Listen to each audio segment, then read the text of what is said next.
नटराज भगवान शिव का वो स्वरूप जिसे पूरी दुनिया कॉस्मिक एनर्जी का प्रतीक मानती है। स्विट्जरलैंड की सबसे बड़ी साइंस लैब सर्न के बाहर भी नटराज की ही मूर्ति लगी है। आपने भी ये मूर्ति हजारों बार देखी होगी, लेकिन क्या आपका ध्यान कभी महादेव के पैरों के नीचे दबे इस छोटे से राक्षस पर गया है? ये राक्षस कौन है? और सबसे बड़ा सवाल, महादेव जिनकी तीसरी आंख खुलने मात्र से पूरी सृष्टि भस्म हो जाती है, उन्होंने इस मामूली से राक्षस को मारा क्यों नहीं? इसे अपने पैरों के नीचे जिंदा क्यों छोड़ दिया? आज हम नटराज की मूर्ति का वो डार्क सीक्रेट खोलेंगे जो 99% हिंदुओं को नहीं पता। नमस्कार दोस्तों, स्वागत है आपका संस्कृति पर।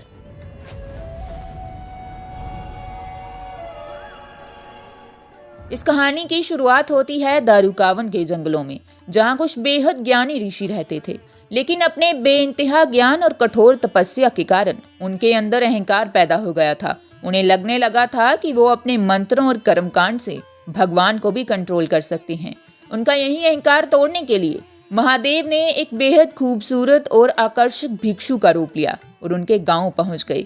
महादेव के इस दिव्य रूप को देखकर ऋषियों की पत्नियां पूरी तरह मंत्रमुग्ध हो गई। जब ऋषियों ने यह देखा तो उनका अहंकार भयानक क्रोध में बदल गया। उन्होंने महादेव को खत्म करने के लिए अपने काले जादू से एक खूंखार बाघ पैदा किया और भगवान शिव पर छोड़ दिया।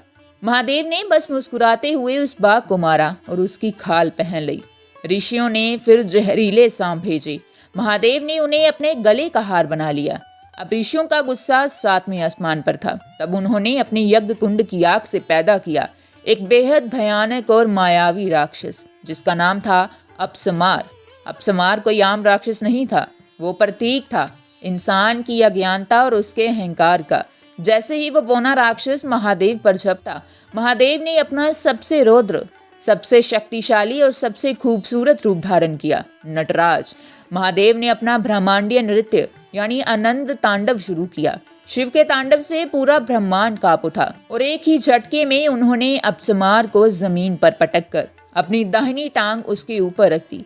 अपसमार महादेव के पैरों के नीचे बुरी तरह कुचल गया, लेकिन महादेव ने अपने त्रिशूल से उसका वध नहीं किया। उन्होंने उसे वहीं अपने पैरों के नीचे जिंदा छोड़ दिया। पर क्यों? यही है सनातन धर्म का सबसे गहरा रहस्य, अपसमार यानी अज्ञानता। अगर भगवान शिव अपसमार को मार देते तो इस ब्रह्मांड से ज्ञानता हमेशा के लिए खत्म हो जाती। अब आप सोचेंगे ये तो अच्छी बात है ना? नहीं, अगर अज्ञानता ही नहीं होगी तो ज्ञान की कोई अहमियत ही कैसे बचेगी? अगर अंधेरा नहीं होगा तो उजाले का क्या मतलब? अगर बिना मेहनत के सब कुछ पता चल गया तो जीवन का उद्देश्य ही खत्म हो जाएगा। इसलिए ब्रह्मांड का बैलेंस बनाए रखने के लिए अज्ञानता का होना भी जरूरी है, लेकिन उसे खुद पर हावी नहीं होने देना है। इसलिए नटराज अज्ञानता रूपी राक्षस को मारते नहीं हैं, बल्कि उसे हमेशा अपने पैरों के नीचे काबू में रखते हैं। शिव हमें सिखाते हैं कि अपने अंदर के अहंकार और अज्ञानता को हमेशा पैरों तले दबा कर रखो।